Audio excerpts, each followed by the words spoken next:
E aí vamos retornar aí sobre essas questões geográficas, né? A gente falou um pouquinho na aula passada sobre a agricultura, setor primário. Agora a gente vai falar do setor secundário, a industrialização. Observe que a gente está fazendo essa cronologia sobre os setores econômicos. Fiquem atentos aí, beleza? Vamos começar? Primeiro detalhe, né, pessoal, que a gente vai ter que lembrar é quando a gente fala de industrialização, tem que estar ligado diretamente ao que a gente chama do contexto, né, do histórico dessa formação. Lembrando que geografia e história sempre andam juntinhos, né? Ó, a gente vai lembrar sempre dessa característica aí dentro desse contexto das ciências humanas que são disciplinas o que a gente chama, né, complementares, certo? Aulinha interdisciplinável, fiquem ligados aí. Então, ó, quando a gente fala sobre industrialização, pessoal, algumas coisas são de grande importância. Primeira coisa, do mesmo jeito que teve lá na agricultura algumas revoluções, né, que aconteceram, transformações na sociedade por conta dessa agricultura, a industrialização vai estar ligado também às mesmas coisinhas, beleza? Você vai observar que é um contexto histórico muito importante para a formação da sociedade, né, que a gente chama de moderna, vamos dizer assim, não é isso? Então, alguma característica aqui vai ser de extrema importância, como por exemplo, né, vocês vão lembrar que a industrialização está ligada diretamente ao quê? Ao processo de urbanização, ok? Outra coisa importante, a transformação, né, da matéria-prima. A industrialização vem com esse propósito, fazer a transformação da matéria-prima, que isso poderia ser caracterizado como o próprio conceito, né, da industrialização, essa transformação, né, da matéria-prima, essas formas técnicas de transformar a matéria-prima. Mas observe que o que é mais importante nesse contexto, pessoal, não é só a questão específica da transformação da matéria-prima. O importante da industrialização é que ela tem um contexto assim, né, econômico, social, histórico, muito importante nessa formação. Então a gente vai começar a falar um pouquinho sobre esse processo. Outra coisa que vocês vão ter que ficar atentos. A aula de hoje vai tratar também especificamente de alguns, né, tipos de indústrias, para vocês entenderem também, porque todo mundo pensa que as indústrias são iguais, mas na realidade elas não são. Cada um vai ter a sua função dentro das suas características específicas. Beleza? Fiquem aí atentos, vamos embora. Então, ó, quando a gente tem esse conceito de transformação da industrialização, esse conceito de transformação da matéria-prima, vai ter que ficar ligado no seguinte, né, pessoal? Temos o que a gente chama, né, do que são as coisas importantes da industrialização. E quais são as coisas importantes? Eu já falei uma, ela tem uma transformação histórica enorme. Ela vai trazer o que a gente chama da sociedade moderna, né? Isso aí é de extrema importância. Outra coisa que vocês vão ficar atentos também é com relação ao próprio capitalismo. Por quê? O capitalismo ele vai ser transformado também com a questão da industrialização. Isso é lógico. Por quê? A gente vai ter, ó, várias fases do que a gente chama do capitalismo. E dentro desse contexto de fazer as fases do capitalismo, lembre-se especificamente de uma coisa de extrema importância. Olha, o capitalismo ele começa com o que a gente chama do capitalismo comercial ou mercantilista, onde a gente tinha o que as pessoas falam, né, da lei ou como você queira classificar, né, uma balança comercial favorável. O que é que significa? Eu vou vender mais do que eu compro. Automaticamente eu vou obter mais lucro. E nesse processo de obtenção de lucro é que a gente tem a formação do capitalismo comercial. Ok? Ficou atento aí na ideia? A ideia é essa. Já na industrialização, o capitalismo muda de figura, né? O capitalismo vai se transformar, ele vai se transformar em que? Agora, qual vai ser a lei que vai reger esse capitalismo dentro da industrialização? O capitalismo, primeiramente, já muda de nome, que a gente chama de capitalismo comercial. Olha a diferença, né?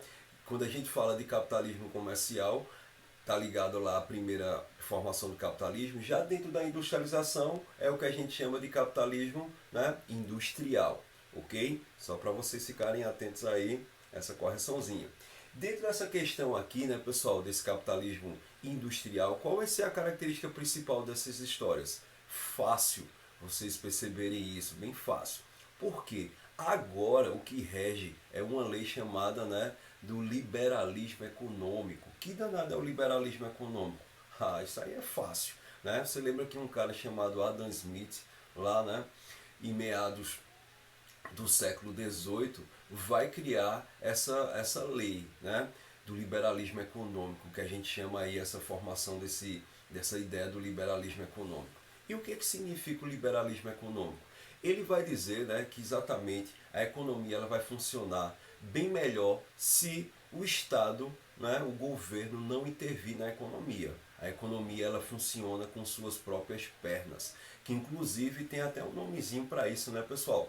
É a famosa lei da oferta e da procura. Se você está produzindo alguma coisa, sabe que alguém vai comprar aquele objeto. Então, automaticamente, a gente tem uma regulamentação do comércio. Entendeu aí como é a ideia? Então, ó, a Dan Smith vem com essa ideia que é de extrema importância para a gente entender também o que foi a industrialização, porque a industrialização ela se alimenta disso aí também, né? Uma própria regulamentação entre ela mesma. Ok? Isso aqui é de extrema importância.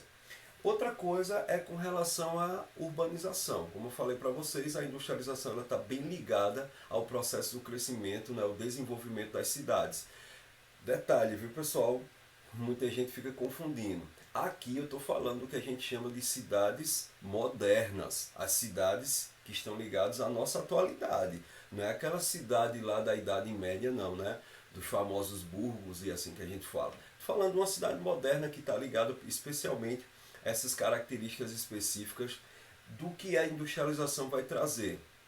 Né? E por que a cidade tem essa ligação tão grande com a industrialização? Bem simples. Ela precisava de o quê? De pessoas, tanto para trabalhar a mão de obra, fiquem ligados, como também ela precisava de pessoas para consumir, a sociedade de consumo. Então, automaticamente, ó, tem essa regulamentação aí histórica entre industrialização, urbanização e liberalismo econômico.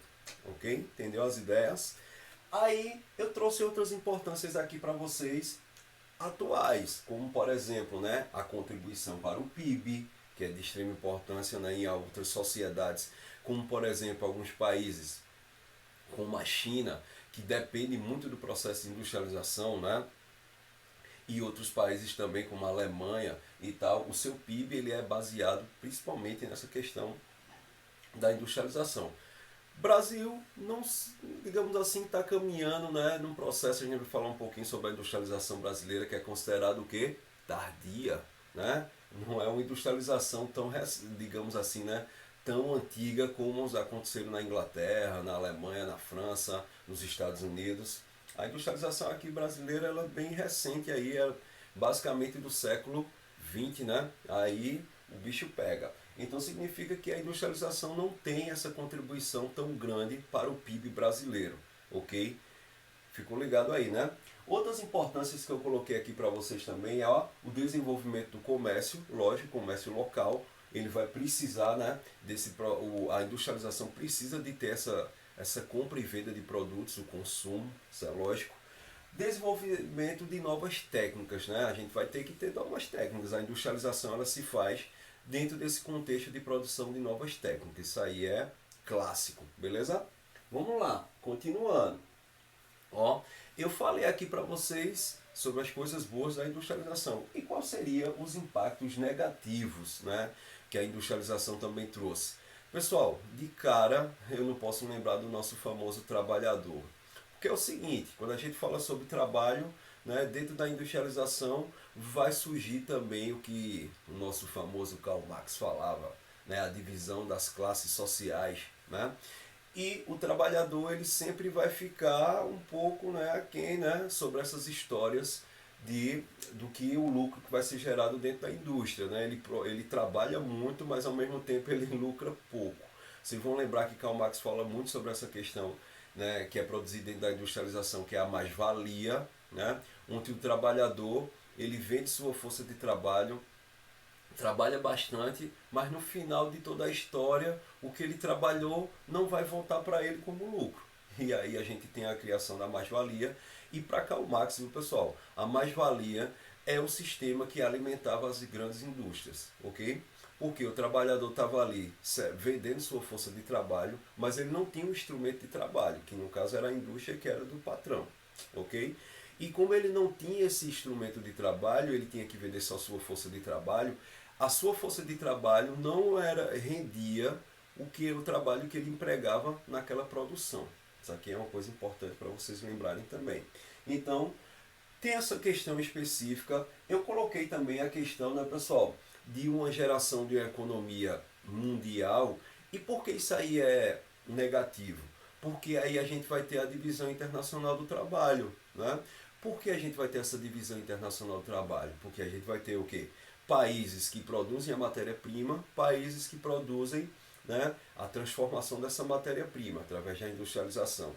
Mas uma característica boa sobre essa ideia, né? A princípio essa ideia é muito boa, mas no final isso desenvolve o que? O que a gente chama da desigualdade social. Então, ó, o que é que vai gerar? Países pobres que vão ceder essas matérias-primas, países ricos, né, que vão lucrar em cima da exploração dessa matéria-prima dos países pobres. Então nem tudo é mar de rosas, né, pessoal? Dentro da industrialização também tem essas características. Isso é de extrema importância. E também vai surgir o que Karl Marx fala muito para vocês, que é isso aqui, ó, provoca a mudança no consumo. Para Karl Marx ele usa outro nomezinho sobre isso, viu, pessoal, que são as formações de novas necessidades. A industrialização vai trazer novas necessidades. Por exemplo, né, a gente vai ter uma necessidade de ter instrumentos tecnológicos, como por exemplo, se eu não tivesse aqui, por exemplo, um celular, um computador, eu não poderia estar fazendo essa aula aqui para vocês, né? Então, o próprio capitalismo, a própria formação dessa industrialização, ela traz essa ideia de você, né, ter um maior consumo, novas necessidades, né, trazidas pela essa ideia de Karl Marx. Isso aqui é de extrema importância para vocês entenderem aí, ó, falando um pouquinho de sociologia, história e assim por diante. Vamos lá seguir? Né? A gente tem essas categorias. Beleza, vamos entrar no contexto que a gente chama histórico da industrialização. Galera, a industrialização ela surge em, vamos dizer assim, o próprio surgimento da industrialização ela passa por 3 pedacinhos aí distintos, 3 fases, vamos dizer assim. A primeira fase é chamada de artesanal. Detalhe, a diferença entre essas fases é bem simples, pessoal, que é o seguinte: quando a gente fala sobre industrialização artesanal, o próprio nome já está dizendo. O artesanato ele tem uma característica bem mais trabalhosa, aquela coisa mais manual, né? E uma característica importante, o artesanato, né, ele só vai ter uma pessoa fazendo praticamente tudo, que é o quê? Colhendo a matéria-prima, produzindo o produto e vendendo. Então a gente não tinha uma divisão de trabalho como a gente conhece hoje, uma divisão de funções dentro da empresa, ok? Dentro da indústria.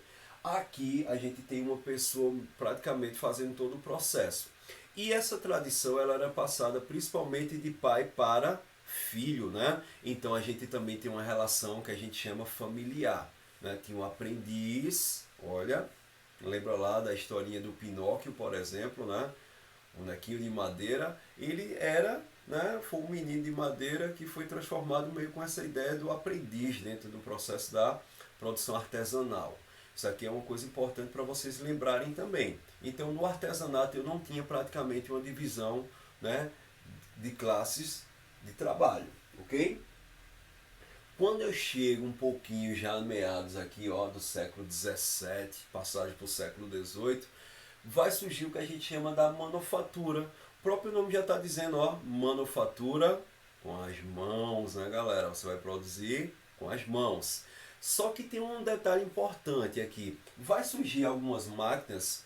Vai. Só que a força motriz que move essas máquinas é exatamente a força do homem, né?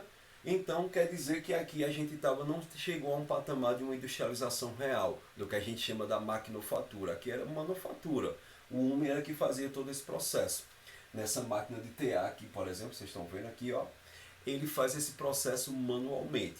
Só que tem um detalhe, né? Além de surgir essas pequenas máquinas, já diferenciando um pouquinho do artesanato, tem outra característica importante aqui, pessoal, que é o que? Dentro desse contexto vai surgir especificamente também já um começo de divisões de tarefas e funções, né? Já vão ter mais pessoas trabalhando na manufatura, então as características vão mudando. Tem um cara que vai colher, né? Tem um cara que vai produzir, tem um cara que vai vender, então a gente já vai mudando um pouquinho da estrutura do artesanato. Antes da gente passar aqui para a terceira fase, né, que é a fase mais importante, que surge as máquinas e surge a industrialização, tem uma característica que vocês devem lembrar, pessoal, né? Uma pergunta: por que será que o artesanato ele é mais caro do que o produto que é produzido na indústria? Opa, isso aí vocês precisam responder também sobre isso, hein, galera? Bem simples, né? O artesanato ele é um pouco mais caro porque ele é um trabalho mais, digamos assim, trabalhoso. Olha, pareceu uma coisa bem, né? Bem lógica, mas relativamente é, né, pessoal? O trabalho do artesanato ele é um trabalho mais, digamos, de artistas, né? Você faz um trabalho mais elaborado. Enquanto na industrialização é uma produção em série. Lembra que a gente vai falar de Fordismo também, beleza? Vamos lá. Aí a gente chega na maquinofatura. Eita, aí agora mudou totalmente de figura. Aqui eu tenho realmente o surgimento da industrialização. Por quê? Agora a máquina, né, vai fazer, a máquina dentro da fábrica, ela vai fazer aquela função do trabalhador, mas vai trazer aqui, né, novas ideias e um conjunto de pessoas que são chamados, né, os famosos operários, que daí é que vem a ideia da divisão de classe. Aqui começa a surgir o processo da divisão de classe, né, na maquinofatura. Século XVIII, por quê, pessoal? Por que no século XVIII? Fácil, né? A primeira revolução industrial acontece no século XVIII, especificamente aonde em 1750, ok? Para vocês lembrarem, a gente vai falar um pouquinho sobre as revoluções industriais daqui a pouquinho, mas só para vocês já irem entrando no clima, beleza? Então, ó, eu tenho essa transformação aqui com a maquinofatura, começa realmente a surgir esses efeitos, né, de transformação dentro da fábrica. Outra coisa interessante, a força motriz agora da máquina vai deixar de ser o homem. Olha, o importante.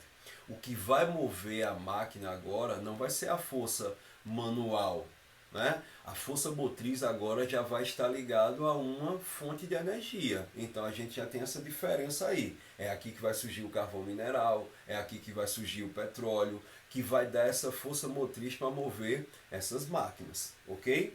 Ficou ligado? Então, divisão de trabalho aqui é maior e o surgimento das fontes de energia para movimentar as máquinas. Por isso que a gente fala sobre revolução industrial. Pessoal, se eu tenho mais gente trabalhando, se eu tenho uma nova fonte de energia, o que é que vai acontecer? Um aumento da produção. Isso é lógico, né? Essencial para vocês saberem também. Vamos lá, né?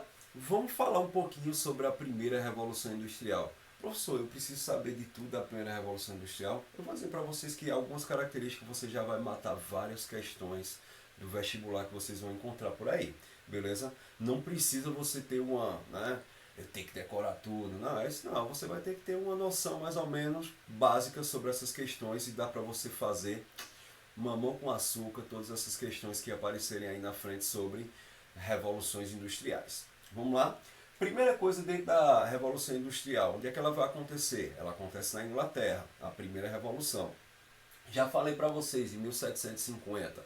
O que é que traz de revolução dentro dessa primeira, né, revolução industrial? Uma coisa redundante, né? O que é que traz dentro da revolução? A revolução. Aí o que é que acontece, né? O que é que eu tenho de importante aqui? É o surgimento, né, da fonte de energia utilizada na época, que é o famoso carvão mineral. Que inclusive, pessoal, as maiores fontes de carvão, né, mineral da época não era especificamente só da Inglaterra, vinha muito da França também. Vocês vão observar que eles tinham essa troca aí também de produção e retirada da matéria-prima da fonte de energia, que era o carvão, certo? E junto com essa questão do carvão, vai surgir também a matéria-prima que eles estavam se transformando na época bastante, que era o ferro, ok? Então, ó, eu tenho a fonte de energia, que era o carvão mineral, junto com o ferro. Quando eu uno essas duas ideias, vai surgir aqui, ó, a famosa máquina a vapor, né? Que é exatamente aqueles caldeirões feitos de ferro e você colocava para ferver aquela água através da força gerada, da energia gerada no caso, do carvão mineral, ok? Que vai ter a ideia, da partir daqui, do surgimento, por exemplo, da famosa Maria Fumaça, né? Vocês devem lembrar aí, que existe até hoje em alguns lugares aqui, inclusive do Brasil, lá em Minas Gerais, a galera faz esse trajeto do trem chamado de Maria Fumaça, que tem esse princípio, a utilização do ferro e do carvão mineral, para produzir através das caldeiras a força para movimentar, né, esse trem, ok? Isso é de extrema importância para vocês saberem também, viu, galera? Outra coisa, no começo da industrialização, eles não tinham tantas técnicas como a gente vai avançando com o passar dos anos. Então, o que é que vai acontecer aqui? A produção era basicamente da indústria têxtil. Para quem não lembra o que é a indústria têxtil, vai a dica, né? A indústria têxtil é a indústria que está voltada à produção, à transformação de tecidos, né? Roupas, calçados e assim por diante. Ok, galera? Então era uma industrialização meio para ali, né? Pouca transformação. Eles também utilizavam, né, algumas coisas de transformação de alimentos aqui no começo, mas eram pouquinhos ainda, viviam muito da agricultura nesse processo, certo? Então a gente tem todo o contexto aí da primeira revolução industrial. Então vamos lá, Inglaterra, século XVIII, característica importante. Terceiro, o surgimento do carvão mineral como força motriz, a matéria-prima que foi o ferro, ok? E o surgimento da máquina a vapor, que é o instrumento mais importante da época. Sacou? Vamos lá. Aqui, ó, o protótipo dessa máquina, né? Digamos assim, o protótipo não, né? Digamos assim, ó, as formações que eles já utilizavam na época, né? Essa famosa máquina a vapor já conseguia se locomover através dessa força entre o carvão e toda a estrutura praticamente de ferro para você fazer esse processo, né? Detalhezinho aí para vocês. Beleza.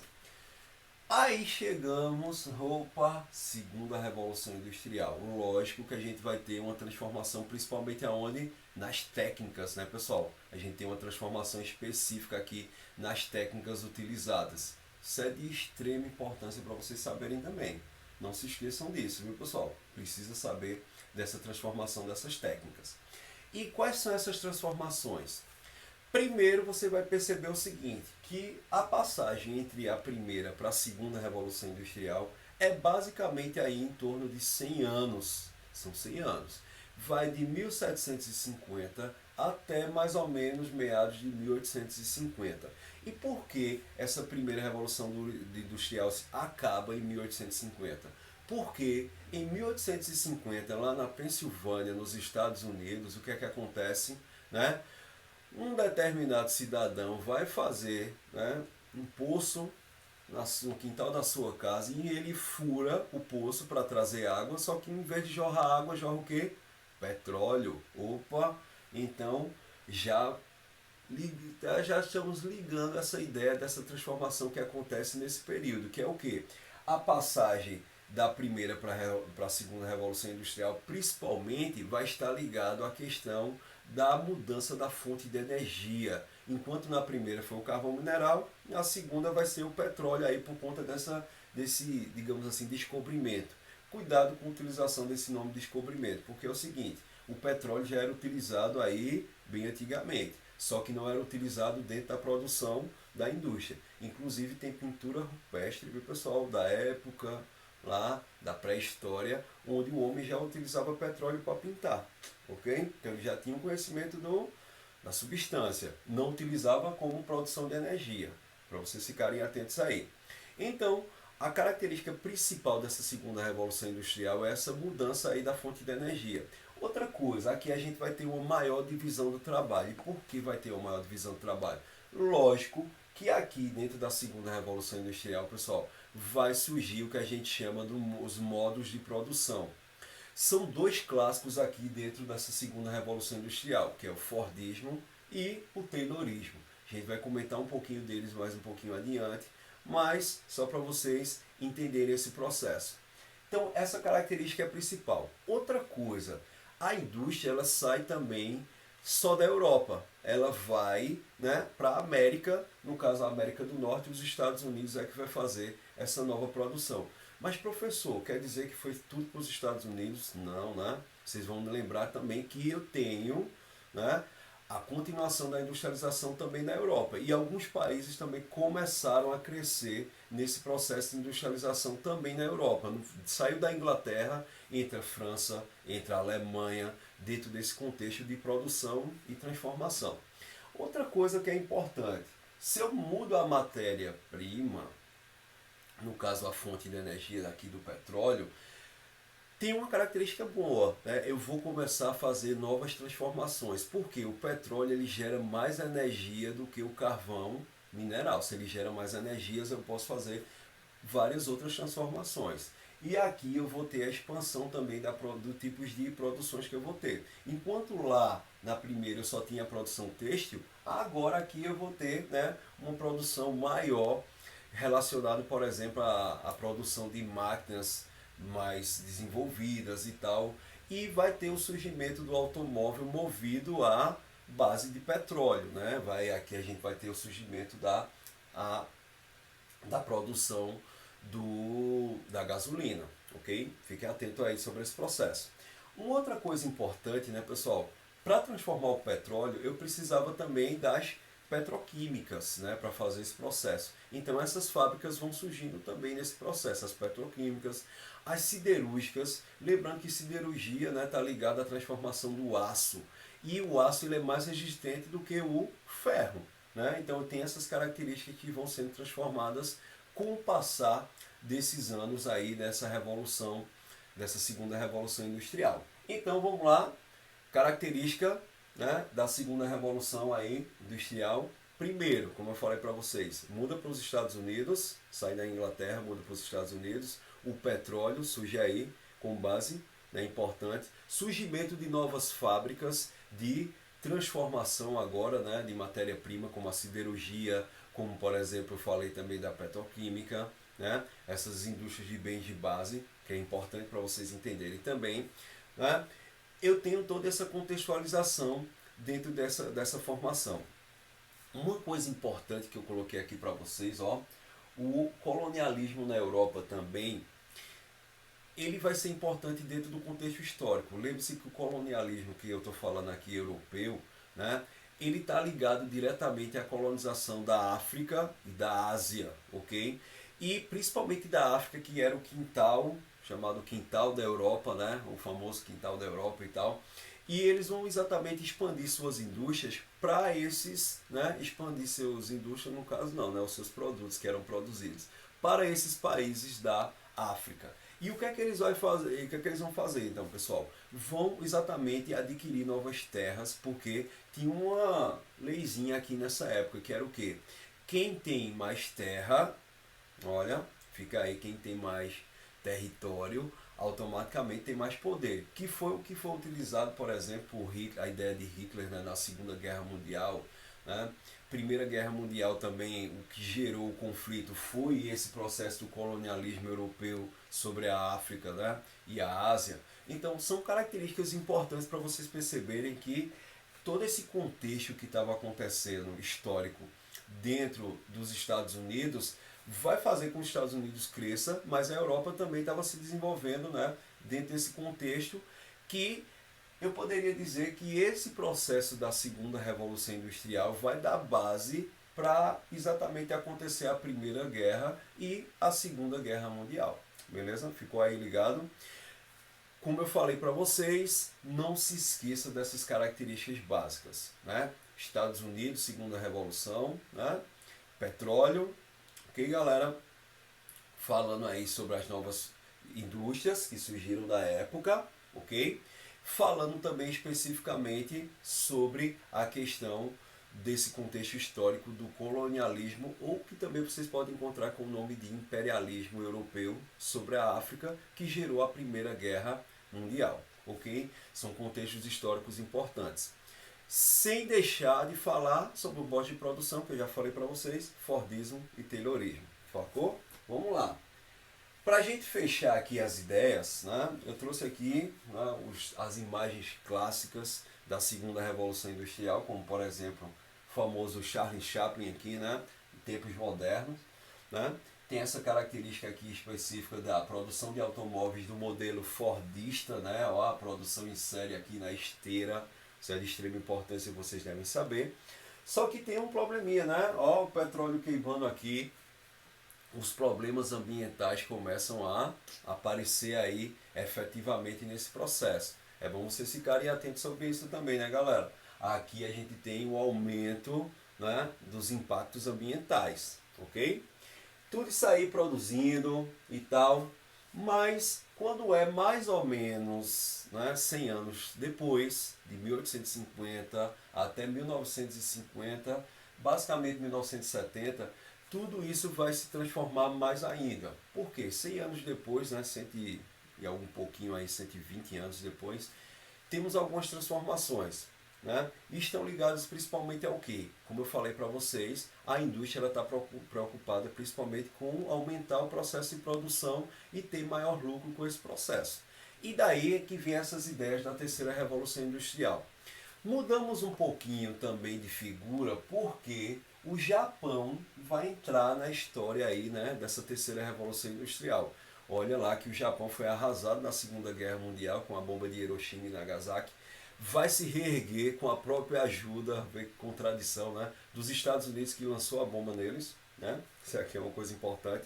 Ele vai se reerguer e com essa base que eles tinham, né, lembrando que essa rigorosidade na questão da educação e tal que os japoneses têm, né, até hoje, isso faz com que eles comecem a também desenvolver novas técnicas de industrialização e a indústria vai crescendo em vento e popa nesse processo. Isso aqui é uma coisa importante para vocês também, viu? Fiquem ligados.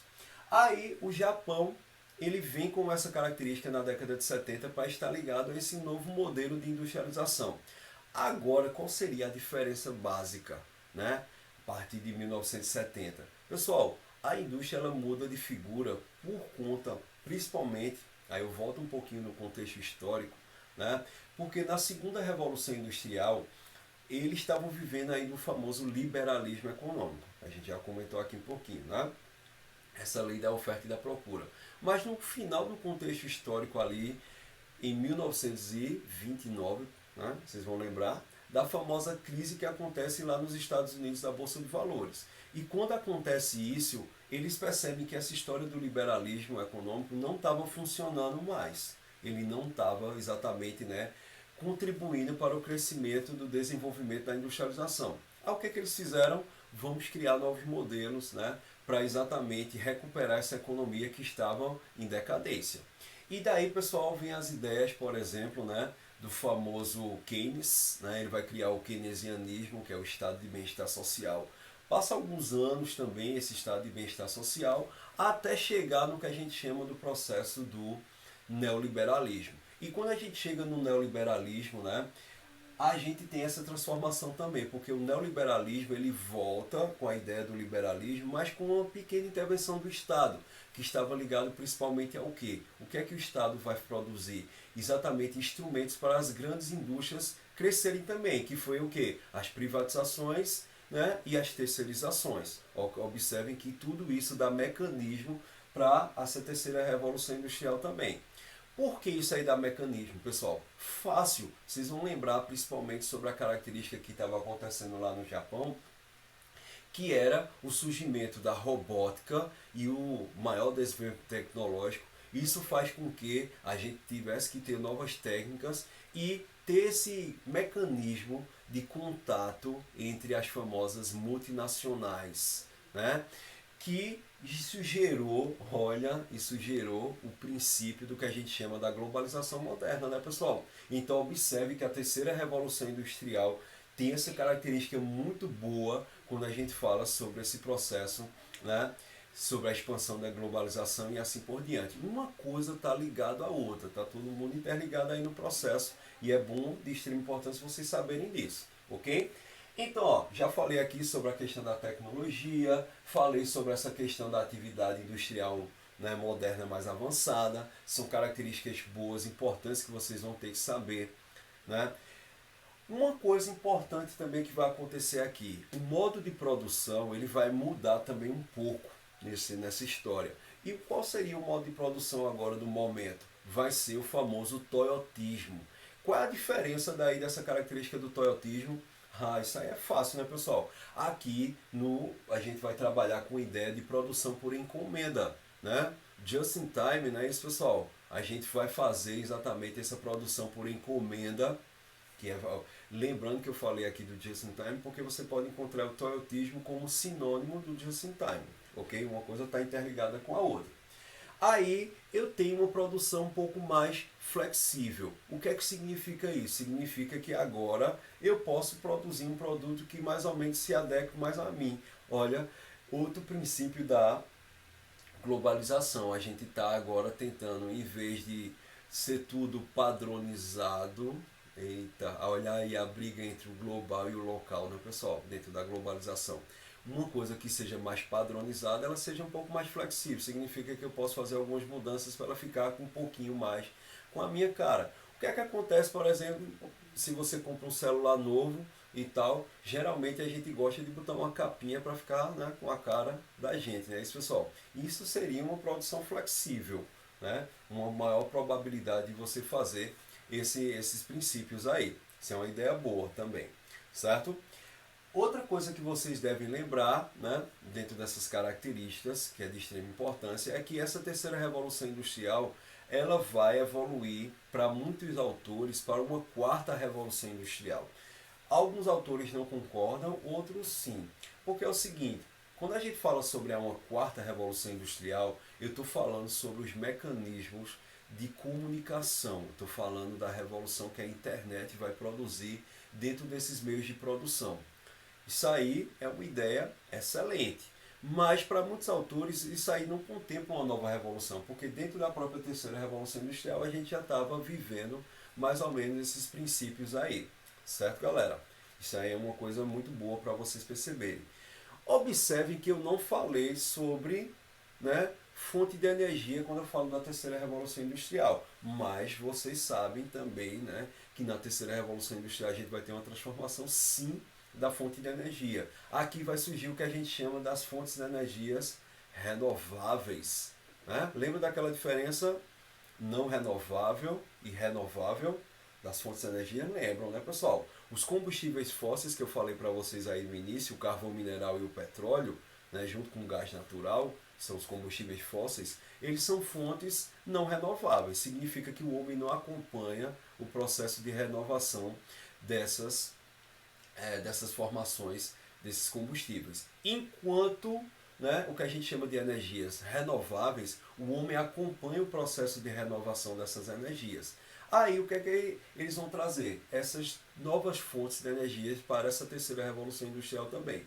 Como, por exemplo, eu posso trazer aqui, né, o clássico da energia eólica, da energia solar, tudo isso aí são novas técnicas que as pessoas vão desenvolver. E também vão ampliar, né, as próprias fontes de energias não renováveis também. Né, vão trazer a ideia específica também do surgimento da famosa energia nuclear. Eita! Né, que vem a transformação do urânio. Lembrando que a técnica de utilização de fusão e fissão nuclear, eles já tinham lá desde o momento da passagem da Primeira para a Segunda Guerra Mundial. As ideias que vieram do nosso famoso Einstein, né, e tal. Mas o que é que vai acontecer? Aqui eles